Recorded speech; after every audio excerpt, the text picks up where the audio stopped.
کافی افسران نیب کے ریڈار پر ہیں۔ وزیر اعلیٰ سندھ کی منظوری بھی ضروری ہے، لیکن ایک ایسے افسر کے خلاف شکنجہ نیب نے تیار کر لیا ہے جو کافی گھناؤنے کاموں میں ملوث پائے گئے ہیں۔ انہوں نے کیا کیا ہے میں آپ کو بتاتا ہوں۔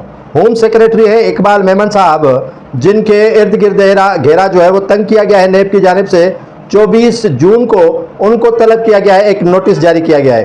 اس نوٹس کا متن یہ ہے کہ ایک تو ان پر کرپشن کے الزامات لگائے گئے ہیں اقبال میمن صاحب پر، اور دوسرا کہ انہوں نے پیرول پر ایک خطرناک جو انڈر ٹرائل قیدی ہے عمران شیخ نامی، ان کو رہا کیا ہے۔ ایجوکیشن کے ٹھیکوں میں گھپلے اور کافی ان پر خود برد کے الزامات لگائے گئے ہیں۔ ان کو پیرول پر کئی مرتبہ اپنے ثواب دیدی اختیار استعمال کرتے ہوئے اقبال میمن صاحب نے ان کے رہائی کے لیے احکامات جاری کیے ہیں، وہ بھی ان سے تحقیقات کی جائے گی۔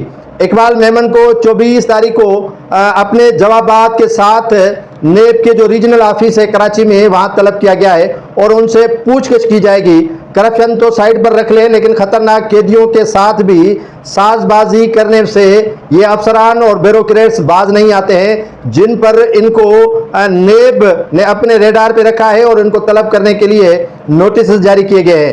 یہ صرف اقبال میمن ہی نہیں ہے، بلکہ کئی ایسے افسران ہیں جن کے خلاف جو ہے وہ شکنجہ تیار کیا گیا ہے۔